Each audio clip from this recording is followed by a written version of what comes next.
Thanks for joining us here on Retirement Headquarters of Retirement Formula and there's American Assistance. No favorite Dr. Stearns. My name is Juan. They do appreciate you being part of this. Here's how you're 419-794-3030. That's 419-794-3030. All available online at America's Retirement Headquarters.com. Tell educating you guys out there listening and watching, and we appreciate if we jump daily back in. Guys, I'll be with you always. How you doing today? We're doing great. Yeah, it's always good to be here and finally out of the snow. And, I see post on the Wagner campground site. It's like 10 more weeks to go. 10 more weeks. So we're getting closer. Yeah, we're getting closer. Actually doing really well myself, and definitely glad to be here. Absolutely glad to, again, for you guys spending time with us as well. On today's show, we're going to talk how to pick an advisor and what to expect when you sit down for that first meeting. But first, quick reminder to everyone out there, mostly the guys, Monday is Valentine's Day. I think we all recognize that a good marriage or relationship in general is a partnership. And national bestselling retirement author Patrick Kelly says that is something that husbands sometimes forget when it comes to the financial planning process. I think it's really important that you include your wives in this whole planning process. And quite frankly, guys, speaking from my experience, when I listen to my wife, there's a lot of added wisdom that comes, a different perspective, oftentimes maybe having me think about things in a different way. We want to be in this together with you. So first of all, I want to ask if there are any Valentine's plans. Not to spoil anything in case our spouses are listening, if you guys have any Valentine's plans. And then let's talk about what Patrick said. How important is it for both spouses to be involved with the whole planning process? Well, I will tell you this. I'm in trouble because I'm actually going to be out of town on Valentine's Day.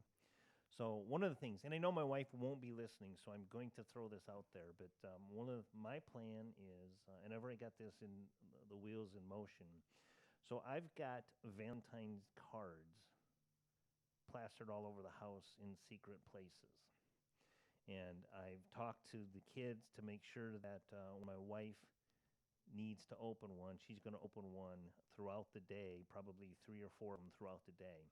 So one of the things, I'm a helpless romantic. I enjoy the surprises and, Valentine's Day, giving those cards like that. And I'm hopefully going to get some brownie points on that. We'll see. How about you, Nolan? You got anything? I think that will get you some brownie points. And, we, always do a lot of things around here on the headquarters for our clients and, also those listeners and our public and helping people out. One of the things we obviously love is our clients and having a great relationship with them. So on Monday, we rented out Copper Moon Studio over on Airport Highway, and we're doing an event for remembering our loved ones. So anybody who has unfortunately lost a loved one, come out to Copper Moon Studio, make a piece of glass artwork and remember that loved one. Or, just be a piece of glass artwork. If you're dying, forgot to make one, you can give it to your lovely spouse at Copper Moon Studio on Monday. And then we also have, leading up to that, our love event is coming up at March 8th. It's going to be our dinner event at the Hilton Garden Inn in Perrysburg, where we're going to get our economic update. Also, you have a Beatles tribute band. And with that theme called Love, I was thinking for this Valentine's season, I was going to try to get my college kid, Andrew, dress up as Cupid and run out and shoot arrows at people. But he shot that idea down pretty quick. Doesn't like the diaper idea? No, not at all. So we've got a lot of great things planned. Of course, I hope you and your family have a lovely time for all of our listeners. And we would certainly love to have you come out to our events. Yeah, again, to get more information about that, especially that one coming up on March 8th, you can go to americasretirementheadquarters.com. But let's talk about, what Patrick said, having both spouses present, involved in the planning process. How important is that overall? I'd say it's, been my experience, it's very common in a normal relationship that one of the spouses is very actively involved in the financial aspect of the planning, and that could be the husband or wife. And sometimes one of the spouses doesn't like to get down into the nitty-gritty of some of the final details when you're looking at alphas and betas and the technical nerd terms that I use. But what I think is really important is when they're coming in for the meetings, first of all, I think it's very important to get a good understanding as far as what each spouse's individual goals and objectives are. So when they're putting in the information about what their future looks like, I think it's very important that both spouses are actively involved in that meeting. And then the other meeting that's really important is when the meeting with the advisor, when you're going over, here's the summary of recommendations and kind of what the picture looks like. That way, both spouses get really good confidence. In fact, I met with somebody this week. It was a gentleman who'd come in and his wife wasn't here. And I kind of explained that process. And I said, tonight's great. we can do the data gathering today where you're getting us the information. But when it comes to the point of going over, here's the game plan, I think it's very important, to have your wife involved in that meeting so she can feel confident about the direction that you're going, know what the objects are and what the obstacles are that we want to tackle. How about you, Scott, when you're working with people and their health insurance needs? Well, it's exactly the same, and a lot of times I will actually request them to set up a second meeting with a spouse, Mhm. because, like you said, Nolan, there's a lot of times their goals be completely different. I know, my wife and I have totally different perspectives on how things work. I've met with some clients, and after our estate planning, a show that we did, that regenerated a lot of traffic. A lot of people were interested in that, and we were talking before going live here that a lot of times the spouse, whoever it is, whether it's the husband or the wife, whoever takes care of the bills, whoever's the like term yourself as the nerdy guy getting into the weeds. It doesn't matter who it is. The other one may not have any idea what's going on as far as life insurance or investment accounts. What do you have out there? And I know for me personally, we met with our attorney here a couple of weeks ago, and it was an eye-opener for us. Because my wife and I didn't really know exactly what each other had. I'm on a second marriage, and so things are a little bit different for us. And it definitely changed our perspective on outlook and what we want to do with our estate planning. For health insurance, it's the same thing. And we'll tell you this: for health insurance, you don't have to have the same plan. When you turn 65, your plans are separated. You have individual plans when you go on Medicare. And a lot of times I get asked this question, well, do I have to have the same plan that he or she has? And the answer is no. I mean, one person could have a Medigap or Medicare supplement policy, and the other person could actually have an Advantage plan, two completely separate type of coverages, but you have to be comfortable with what's going to fit your needs. So, once again, I think Patrick and Kelly had it right. There is a lot of wisdom to be had from our spouses. We have to be humble men and accept the fact that maybe our wives do know a little bit more than we think or give them credit sometimes. I know that's the case in my house. I definitely listen to what she says. I get hearing aids because she told me I couldn't hear her, so that definitely makes things a little bit better in the household. But yeah, I mean, it's very important to have both parties on the same page. I think back to those commercials, and I think we've all seen them during the holidays where, one spouse surprises the other. Typically, the husband surprises the wife with the car in the driveway that's got the bow on it. And, it's a cute Yes. image, but it always makes you think, man, you just took on $40,000 of debt, like without even checking with her. It's horrifying, like, to look at the reality of it. That's a pretty major financial decision. Planning for retirement is an even bigger financial decision. And so this is something where you definitely want to have both spouses on board. You want to have them both not necessarily involved down in the nitty gritty, but at least have a general idea of what is going on to avoid some confusion down the road or some problems down the road. Don't want to be a doghouse because you signed off on X, Y, or Z. So when you schedule a time to speak with America's Retirement Headquarters, maybe not necessarily for the first visit, but at some point, make sure that both parties are involved. And it all starts with that phone call, 419-794-3030. That's 419-794-3030. Don't forget you can get more information about the upcoming Economic Summit and Love event on March 8th by going to americasretirementheadquarters.com. Now, guys, I'm willing to bet that a lot of people joining us today have never actually sat down and met with a financial advisor or a health insurance agent before. A lot of times we just have our 401ks at work and maybe attend a group meeting or two going over the plan. In the same vein, people get their health insurance from whatever the company offers. So having a face meeting with a professional, probably a pretty new experience. Walk us through the process. Tell what it's like when someone comes in to meet with you guys at a retirement course. Well, that's a great point. And I know a lot of people have that fear of sitting down with an advisor or an agent themselves that first meeting because they really don't know what to expect and they don't know some of the questions to ask. And one of the big ones is, how much is this going to cost me to sit and talk with you? And that's a fear a lot of people may think about, but they don't want to ask that question. Mm-hmm. And there are a lot of pros and to sitting down and choosing the right advisor. For health insurance, for example, you could, watch the TV and you see, we talk about this all the time, the three Joes, the Namath and Jimmy Walker, and you could call a 1-800 number and talk directly to a company. The problem with that is they don't have any loyalty. They don't know you. They don't see you face-to-face personally, and you're just a number to them. So if you call an 800 number, you're going to get someone possibly in India. You could get someone in California. You could get someone all over the world for that matter. And they really don't know your story or your conditions or problems that you may have. So that's a big negative when it comes to choosing a insurance agent for a health insurance plan. you meet with someone like myself, I sit down and I go through all of your needs with you. We go through everything from your prescriptions, from your doctors, your hospitals of choice. And it's important that you make the right decision with that. And calling that 800 number, you're not going to get that personal touch. It just doesn't happen. It doesn't happen that way. I mean, it's an 800 number for crying out loud. The advantage also for dealing with someone like myself, an independent agent, AMA, we have all of the preferred carriers in the tri-state area. So it allows me to make sure to pick the right plan for you and help you and guide you through that process to make sure that the prescription plan that you choose is going to work best for you. Make sure that the doctors are in the network and the hospitals are in the network because they change. They change all the time, and we've talked about that. So it's important to make sure that you sit down with the right advisor and ask the questions. Don't be afraid to ask questions.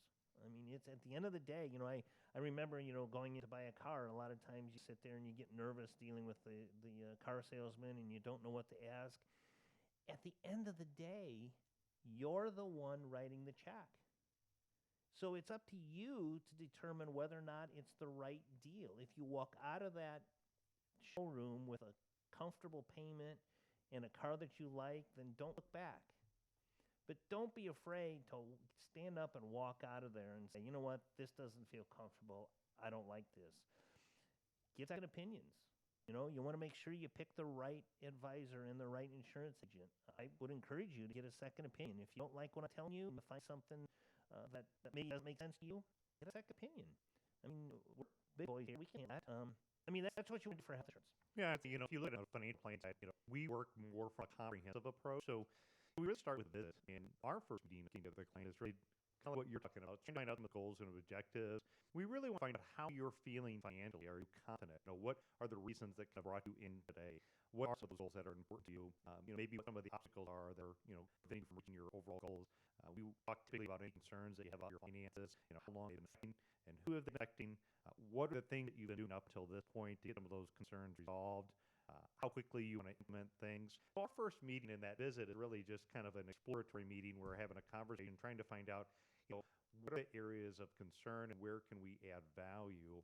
Oftentimes, if it makes sense, then from there, what we would do is we would begin to gather the information and be able to, complete our intake forms where then we do an analysis.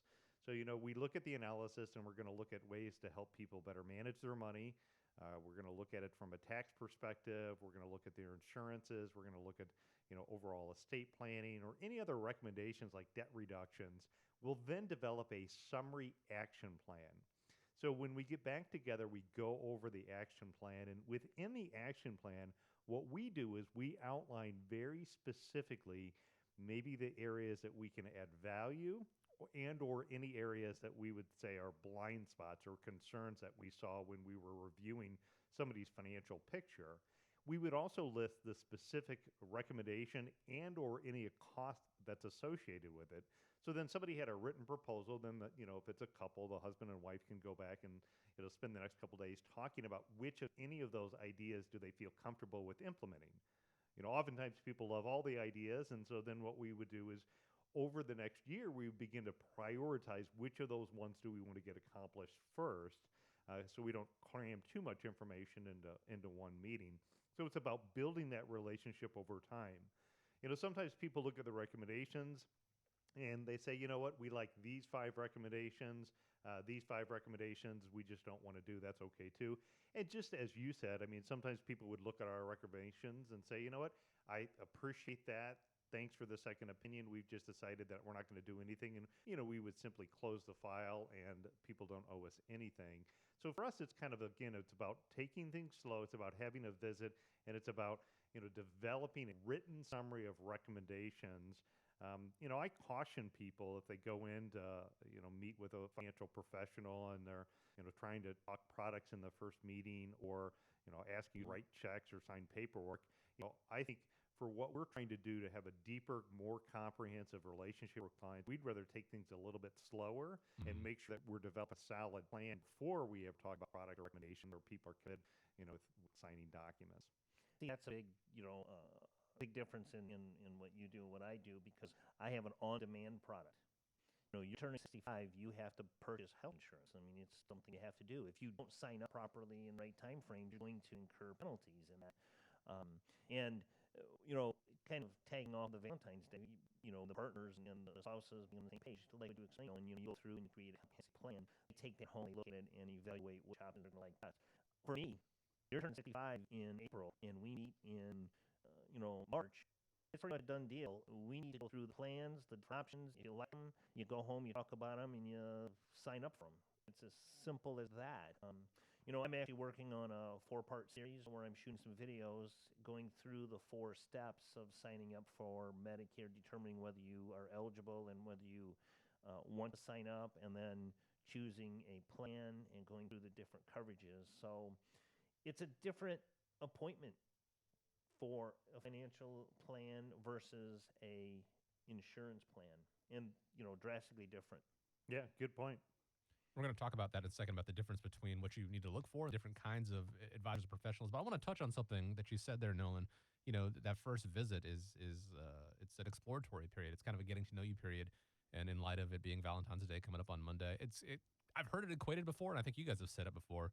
It's kind of like a first date. You put all the cards on the table. You kind of get to know each other, make sure that is something that you want to pursue going forward. Have that second date, that second visit, third visit. The difference is that the questions may be a little bit more personal with this quote unquote date, because you have to know, have all the cards on the table, know what you're working with to be able to create that strategy. To take it from there, because it's not just getting to retirement, it's getting to retirement and through retirement. So this is an ongoing relationship. And so again, it all starts with that first visit and not going to cost you anything. 419-794-3030 is how you get started. 419-794-3030. I think our listeners know, or they should know, that there are different types of professionals out there to pick from. Scott, let's talk about the pros and cons and explain the difference between a captive and an independent agent. Well, there are drastic differences in a captive and independent. A captive agent is one that would actually be contracted and represent an actual company. So, for example, you've got Anthem Blue Cross Blue Shield, you have Aetna, you have Humana, United Healthcare. A captive is an agent that actually works and represents the company. So if you want, say, United or Anthem Blue Cross Blue Shield, then you could call an 800 number and deal directly with an agent that works for the company. An independent, which is what I am, I actually am contracted with several companies.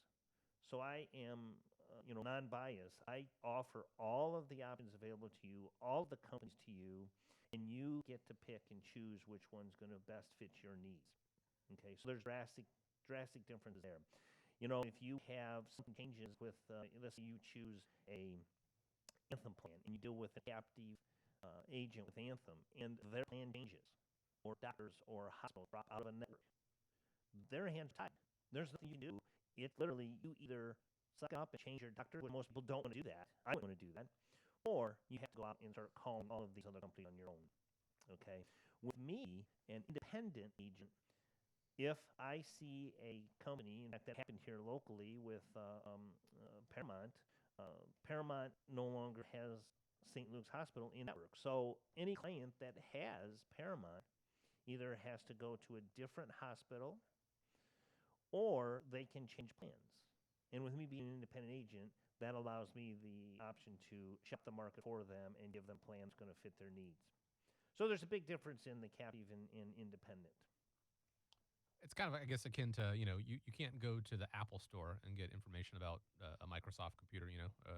They have what they have. And so being able to shop independent, being able to look at all the different options out there, there's a lot of value to that. And as Scott said, that is something that he is. So something to keep in mind when, you get to be that Medicare age, it's time to shop for health insurance. You want someone who has access to a wide variety of carriers versus just one. Give a call, schedule a time to speak with them, 419-909-3319. Let's switch it over to the financial side. Nolan, when it comes to picking a financial advisor, There's a word that's become more prevalent in the past couple of years. That is the F word, fiduciary. I don't know what you guys were thinking. If you don't mind, would you mind explaining what fiduciary means? And are there any other tips you guys can share when it comes to picking a professional? Yeah, absolutely. Fiduciary means that the advisor is giving advice in what is the best interest of the client. And I know that seems like it should be every way, but technically in the financial world, there's two different types of standards. One is a fiduciary standard, and one is a suitability standard. The best way that I've explained it is you go back to, Scott, what you were talking about with buying a car. So if you go to a car dealership and you're looking to buy a vehicle and you stop at the dealership and you give all of the descriptions on exactly what you're looking for, if the guy at the car dealership says, well, I think based upon what you said, this car here would accomplish what you want to do, that by definition is kind of a suitable recommendation, and it's a suitable vehicle to get you from A to B. But a fiduciary recommendation would say, you know what, based upon everything that you told us, I know that, we're the Ford dealership, but based upon what you told us, I really think that you need to go over to the Lexus dealership because the Lexus dealership, the vehicle offers exactly the features that you're working and looking for. That would be more of a fiduciary obligation. And that's how we operate in our practice. We're held to a fiduciary standard as investment advisors. People pay us for our advice, and we absolutely give advice on what we think is in our best interest and for our clients. I think if you look at the majority of advisors across the board, I would say the majority of clients and advisors are always trying to do what's in the best interest. We have some really, really good people in this industry. Not just us, I know other people in town too. I just like any other industry, it's a couple of people get out for the difference between suitable and fiduciary.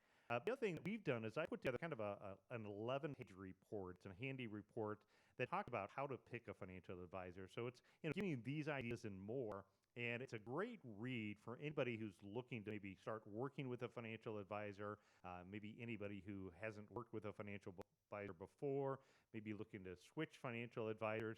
And what I do inside of this report is I detail 14 other tips on what you should be looking for and how to get a financial advisor. So I'll kind of summarize those, and if anybody will get a copy of that, of course, just reach out to the office. You can contact us from the website. Just ask for the report on picking a financial advisor, and we can shoot it over to you. But here are some tips that I'm going to summarize that I include in this 11-page report. Number one, you want to ask for 5 references. Number 2 is you want to call all of those references. Number 3 is you want to ask how they charge for their services.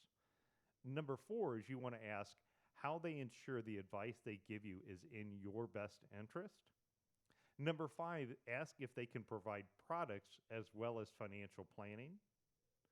Number 6 is ask if the products can be purchased if no financial plan is prepared. Ask number 7 if you can implement some of the ideas with somebody else. And number 8, ask if they charge a fee. Ask how much of that fee you have to pay up front. Number 9 is ask about the financial professional's background. Number 10 is ask what happens if the analysis doesn't meet your expectations. Number 11 is ask how they keep up with the constantly changing financial and healthcare world. Number 12 is ask how many clients they have and how many clients their goal is to have. Number 13, ask which outside professionals do they bring in when needed. And number 14 is ask what their specialty is. So again, in the report that I put together talking about how to choose a financial professional, I dive deep in this 11-page report talking about all of these topics. If this is an area of concern and an area that you want to learn more about, I encourage you to get a copy of the report. Again, you can reach out to us at the office, shoot us an email, and we'd be happy to get you that information as we dive deep into each of those topics for you. Again, the number is 419-794-3030. Questions you should definitely ask a professional, financial professional, before you sit down and actually, start doing business with them, things that you should probably know. And it's right there in the report. America's Retirement Headquarters, more than willing to divulge that information about themselves as well. So give a call, 419-794-3030. You can always find them online at americasretirementheadquarters.com. Want to thank you so much for spending part of your day with us today, joining us here on America's Retirement Headquarters. Nolan and Scott, glad to be with you guys as always. And as we wind down, I'll leave you with the final thought. And I'd say happy Valentine's Day to everybody out there. Yes. And I'd say the quote this week's from former President Barack Obama. It is, if you work through the tough times, the respect and love that you feel deepens. Have a great week, everybody, and we'll see you soon. And just remember, when you think retirement, think about America's retirement headquarters. We're here for you and happy to help you anytime.